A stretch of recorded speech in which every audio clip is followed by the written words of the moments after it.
अगर Donald Trump चाहें तो वो फेडरल कर्मचारियों को खुद से सैलरी डिस्ट्रीब्यूट करवा सकते हैं एज अ प्रेसिडेंट। बाद में वो अमेरिका की गवर्नमेंट से उसको वापस ले लें। इतनी संपत्ति है उनके पास। अब इसका प्रोसेस क्या है, वहां पर क्या इंतजाम है, इसके बारे में और रिसर्च की आवश्यकता होगी, लेकिन इतना पैसा है डोनाल्ड ट्रंप के पास। वैसे उतनी दिलचस्पी अमेरिका के लोगों में नहीं है, उनके पर्सनल बाथरूम में ज्यादा है, to be very frank. Trump राजनीति में जितने विवादित हैं उतने ही आलिशान लाइफस्टाइल के शौकीन हैं। डोनाल्ड ट्रंप को गोल्फ खेलने का काफी शौक है। उनके पास 19 शानदार गोल्फ कोर्स हैं, जिनमें से कई अमेरिका से लेकर स्कॉटलैंड और आयरलैंड तक फैले हुए हैं। ट्रंप की रईसी की गवाही देता है उनका एयरक्राफ्ट कलेक्शन। डोनाल्ड ट्रंप के पास 5 प्राइवेट जेट हैं, जिनमें सबसे मशहूर है ट्रंप फोर्स वन, एक कस्टमाइज्ड बोइंग 757, जिसका इंटीरियर किसी 5 स्टार होटल को मात दे दे। 5 स्टार होटल का इंटीरियर भी चाय कम पानी लगे इसके सामने। कारों की बात करें तो ट्रंप का कार कलेक्शन भी किसी ऑटो म्यूजियम से कम नहीं है।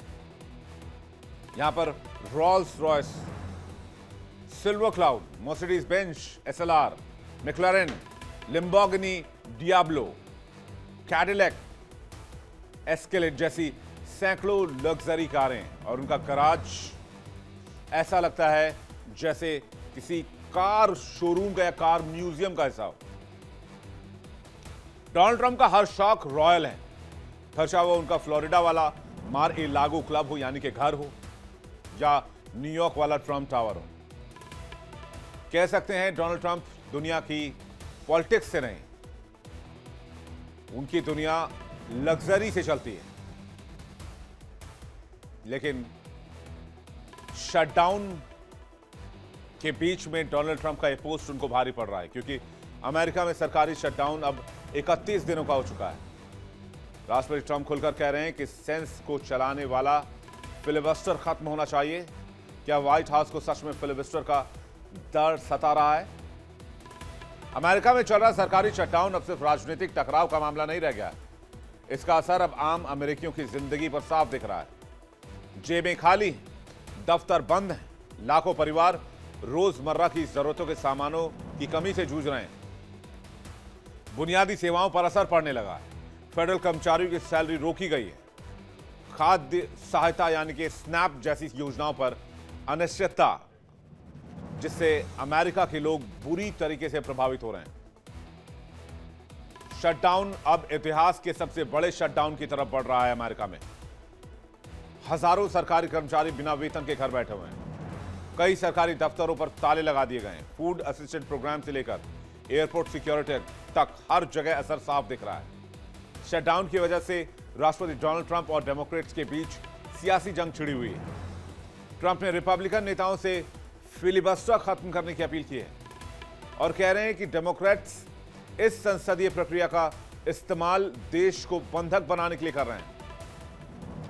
अमेरिकी संसद में बहस का मतलब सिर्फ बहस नहीं है, बल्कि कभी कभी इंतजार की एक लंबी कहानी हो जाती है। इसे फिलिबस्टर के नाम से जाना जाता है। चलिए जान लेते हैं अमेरिकी सीनेट में फिलिबस्टर है क्या। इस शब्द की उत्पत्ति 19वीं शताब्दी में हुई थी। अमेरिकी सीनेट में एक संसदीय रणनीति को फिलिबस्टर के तौर पर जाना जाता है। फिलिबस्टर का इस्तेमाल आमतौर पर विपक्षी दल करते हैं। इसका मकसद किसी विधेयक के पारित होने को रोकना है। किसी बिल को पास करने के लिए 60 वोट चाहिए होते हैं। इस प्रक्रिया को समाप्त करने के लिए मतदान को क्लॉचर कहा जाता है। न्यूक्लियर ऑप्शन से 60 वोट वाली दीवार हट सकती है। साधारण बहुमत से कानून पास किए जा सकते हैं, लेकिन इसके लिए फिलिबस्टर हटाना जरूरी है। फिलिबस्टर यानी कि अमेरिकी संसद की वो प्रक्रिया जिसमें सांसद किसी बिल पर बहस को लंबा खींचकर उसे पारित होने से रोकते हैं। और इसी प्रक्रिया के तहत सीनेटर कोरी बुकर ने इतिहास रच दिया। अप्रैल 2025 में बुकर ने करीब 25 घंटे तक लगातार भाषण दिया। उनका यह भाषण न्यायिक सुधार से जुड़े बिल के विरोध में था। इस दौरान उन्होंने न सिर्फ बिल पर अपनी राय रखी बल्कि अमेरिकी लोकतंत्र, नागरिक अधिकारों और न्याय प्रणाली पर भी खुलकर बातचीत की। इतिहास में इससे पहले सबसे लंबा फिलिबस्टर 1957 में सीनेटर स्टॉर्म थर्मन ने दिया था, जो करीब 24 घंटे 18 मिनट चला था। लेकिन अब कोरी बुकर ने उस रिकॉर्ड को तोड़ दिया। फिलिबस्टर जहां विपक्ष को एक ताकत देता है कि वो सरकार से सवाल पूछ सके, वहीं अमेरिकी संसद की कार्यप्रणाली में सबसे लंबी बहसों का गवाह भी बन चुका है। और कोरी बुकर का यह भाषण अब उसी इतिहास का हिस्सा है। अमेरिका में सरकारी पहिया थमा हुआ इसी फिलिबस्टर की वजह से। 31 दिनों से जारी शटडाउन ने न सिर्फ राजनीति को गर्म कर दिया बल्कि आम अमेरिकियों की जिंदगी को मुश्किल बना रहा है। राष्ट्रपति डोनाल्ड ट्रंप इसका ठीकरा डेमोक्रेट नेता चक शूमर पर फोड़ते हैं और इसे शूमर शटडाउन का नाम भी दे दिया उन्होंने। अमेरिका में शटडाउन पर सियासी घमासान क्या है, इसके बाद हम इसके इंपैक्ट पर भी बातचीत करेंगे। शूमर शटडाउन, जिसे डोनाल्ड ट्रंप ने शटडाउन को नाम दिया है, उसमें ट्रंप ने कहा कि ये जो शटडाउन हुआ है ये डेमोक्रेट्स की वजह से हुआ है। मौका मिलते ही डेमोक्रेट्स फिलिबस्टर खत्म करेंगे, डोनाल्ड ट्रंप ने कहा। सुप्रीम कोर्ट को नियंत्रित करेंगे और नए राज्य जोड़ेंगे। फिर आगे वो कहते हैं इनके सामने कमजोर मत बनो, लड़ो और जीतो। ट्रंप ने ट्रूथ सोशल मीडिया पर लिखा, याद रखिए शूमर शटडाउन के बावजूद डेमोक्रेट्स पहला मौका मिलते ही फिलिबस्टर को खत्म कर देंगे। उन्होंने आगे कहा कि डेमोक्रेट्स सुप्रीम कोर्ट को अपने पक्ष में करेंगे और 2 नए राज्य जोड़ेंगे और 8 नए इलेक्टरल वोट हासिल करेंगे। लेकिन इस रसाकसी के बीच अगर कोई पिस रहा है तो वो अमेरिकी लोग हैं, क्योंकि शटडाउन 31 दिन का हो चुका है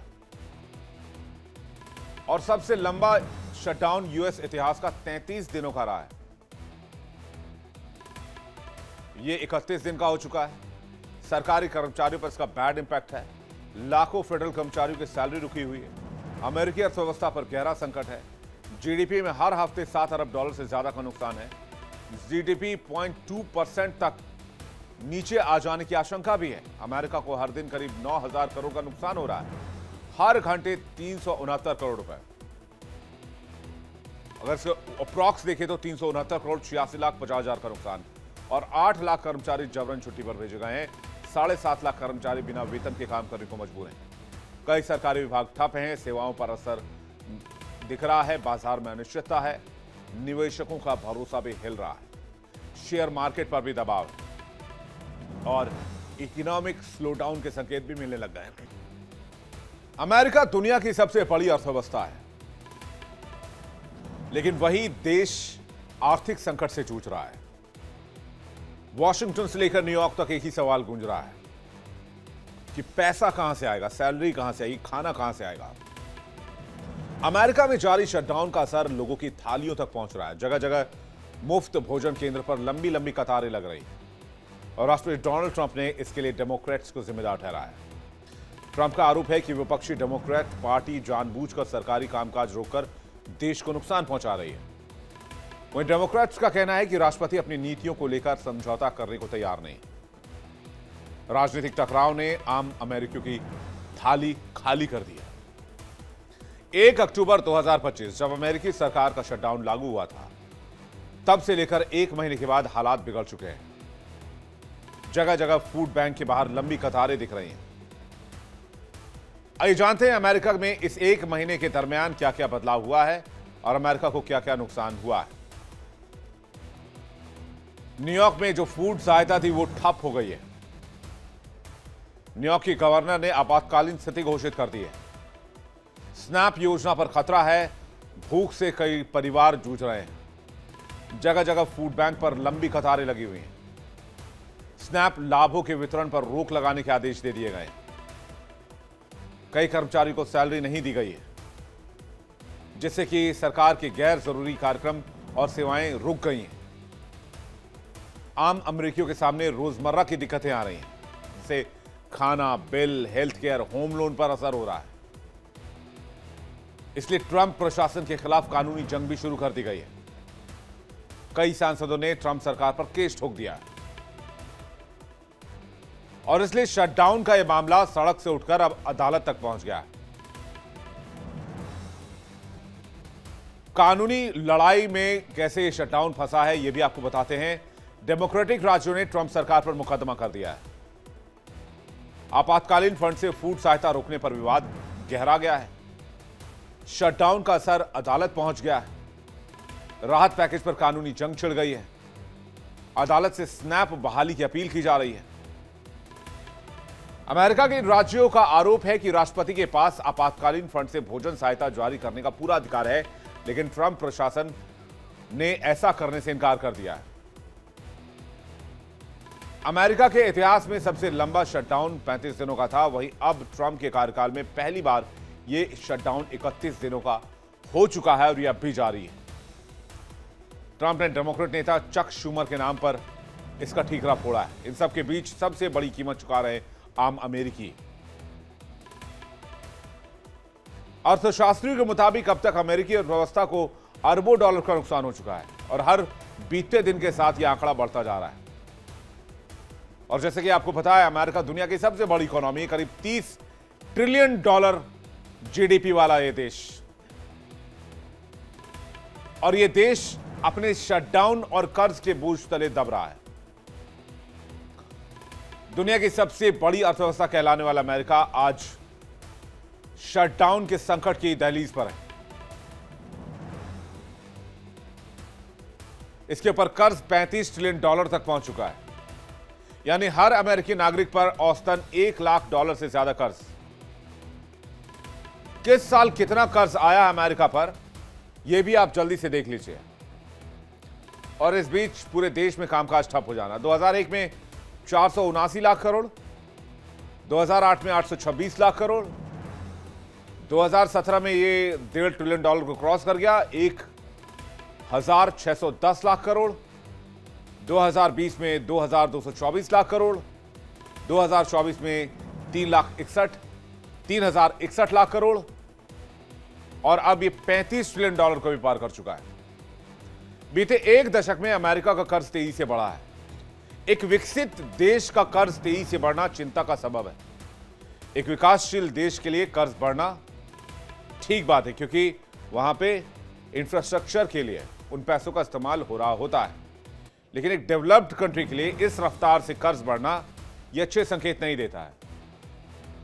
कहते हैं रक्षा खर्च, हेल्थ केयर और सामाजिक योजनाओं ने सरकारी खजाने पर भारी दबाव डाला है। फिलहाल अमेरिका की जीडीपी के मुकाबले कर्ज का अनुपात 125% हो चुका है, जो किसी भी विकसित देश के लिहाज से ठीक नहीं है।